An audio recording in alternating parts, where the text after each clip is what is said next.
J'espère que la ministre pourra réorganiser au sein déjà de la direction de l'administration pénitentiaire, car M. Bredin, avec toutes les erreurs qu'il a faites, je pense qu'il devrait effectivement démissionner de sa place de DAP, tout simplement. Est-ce qu'on peut revenir sur les faits Oui. Voilà, donc c'est terminé. Oui. Qu'est-ce qui s'est passé exactement? À 15h15, le détenu avait rendez-vous avec l'infirmière psychiatrique et il l'a pris en otage, tout simplement, avec une arme artisanale. Il s'est retranché dans son bureau médical. Il n'était pas connu pour fait de terrorisme ni... Non, négatif. C'était un détenu incarcéré pour des phénomènes de vol, avec violence, mais de vol. Rien ne pouvait amener qu'il pouvait passer à l'acte pour une prise d'otage sur un personnel civil ou de surveillance. Il demandait son transfert à Roanne, c'est ça? Est-ce que c'est le motif de la prise d'otage? Il demandait son transfert. Alors je ne sais pas s'il va être transféré sur Roanne, et honnêtement, je ne l'espère pas. Mais effectivement, là, il va être transféré. D'accord. Est-ce que la prise d'otage a eu un effet ou enfin il y a un lien ou pas? Il y a un lien, c'est-à-dire. Est-ce qu'il demandait son transfert et c'est pour ça qu'il a pété les plombs pendant l'audience ou pas?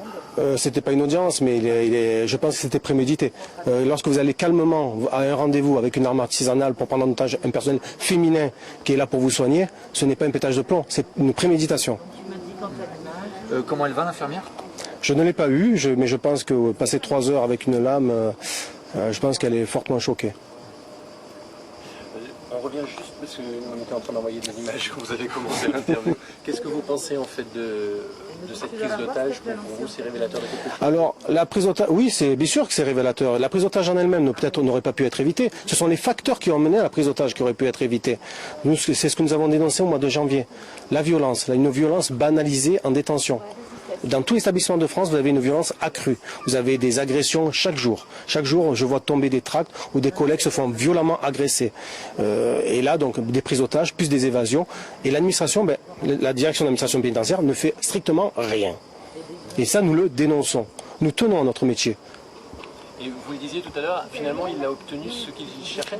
Je n'ai pas dit qu'il l'avait obtenu. Le transfert est obligatoire après une prise d'otage. Mais j'espère qu'ils ne le mettront pas dans l'établissement qu'ils souhaitaient, mais encore bien plus loin. Parce que non, mais là, pour une banalité telle qu'un transfert, parce qu'il y a des démarches administratives que le détenu peut faire et peut être entendu, il a quand même traumatisé, peut-être gâché une vie. Voilà où nous en sommes. On gâche des vies pour faire des caprices de détenus. Et ça, nous ne le tolérons pas, nous ne l'acceptons pas. Votre nom, votre fonction, s'il vous plaît. Alors, Jessie Zagari, délégué régional Force ouvrière pénitentiaire. Comment ça s'écrit? Jessie, J-E-2-S-Y, Zagari, Z-A-G-A-R-I.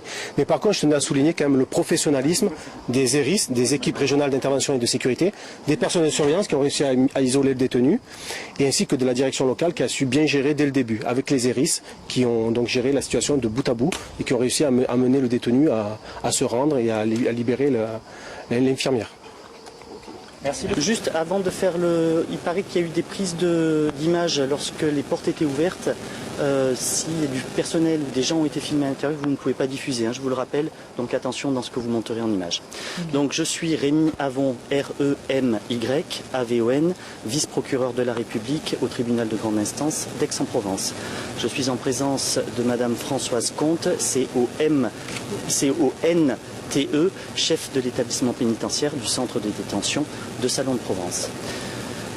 Cet après-midi à 15h15, un détenu âgé de 25 ans a, au cours d'un entretien avec une infirmière psychiatre, pris en otage celle-ci alors que l'entretien se terminait dans un local dédié de l'administration pénitentiaire. Il a retenu cette dame dans la salle sous la menace d'un objet artisanal qu'il avait manifestement dissimulé sur lui.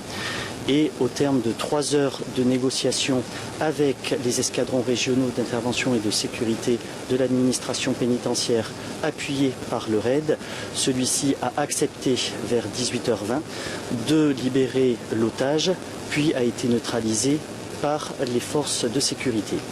Il a immédiatement été placé en garde à vue au commissariat de police de Salon de Provence et fait l'objet d'une enquête pour séquestration et pour violence aggravée. C'est un détenu qui est incarcéré depuis 2013, qui était arrivé sur le centre de détention de Salon de Provence en 2016 et qui est libérable en 2022. Il était condamné pour du droit commun, pas de particularité sur ses chefs de condamnation. Il ne posait pas de difficultés particulières à l'établissement pénitentiaire. L'enquête a pour objectif à la fois de déterminer les circonstances de cette prise d'otage et également les raisons, les motivations du geste de ce détenu. Un mot sur l'infirmière, comment va-t-elle ? L'infirmière a été prise en charge par le personnel pénitentiaire et un suivi psychologique lui sera bien évidemment proposé, ainsi qu'un médecin psychiatre qui était présente au moment où a commencé la prise d'otage et qui a été immédiatement sorti de la pièce par le preneur d'otage qui voulait rester avec la seule infirmière. On a dit que le monsieur voulait transférer. Est-ce que c'était un des motifs qui a été évoqué ? Je ne m'exprimerai pas sur ce point pour l'instant. J'attends que les policiers aient avancé sur leurs investigations. On va voir l'âge de l'infirmière. L'infirmière était âgée de 56 ans, le médecin psychiatre de 52 ans. Elle exerçait combien de temps ? Depuis 14 ans en ce qui concerne l'infirmière et depuis 3 ans pour la médecin psychiatre. Là, regarde.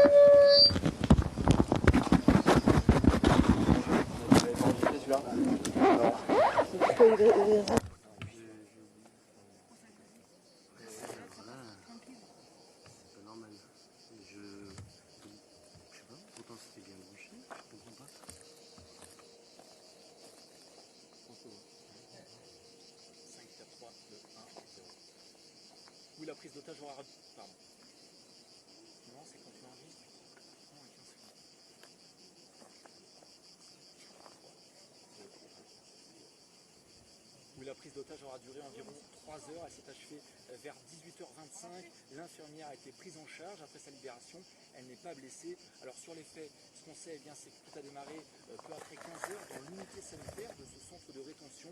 Le détenu était en consultation avec une infirmière psychiatre. De rétention. Ouais, c'est pas ça ? Détention ? Merde. T'as raison. Tu me dis, hein, si le procureur arrive, j'arrête. Hein, 5, 4, 3, 2, 1, 0.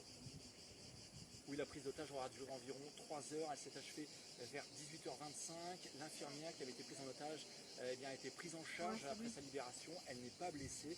Alors ce qu'on sait sur les faits, c'est que tout a démarré peu après 15 heures dans l'unité sanitaire de ce centre de détention. Le détenu était en consultation avec l'infirmière psychiatrique et il a menacé cette infirmière avec un couteau artisanal qu'il avait dissimulé sur lui. Ce qu'on sait sur cet homme, c'est qu'il a 25 ans, il était incarcéré depuis 2013, devait être libéré en 2022. Il n'était pas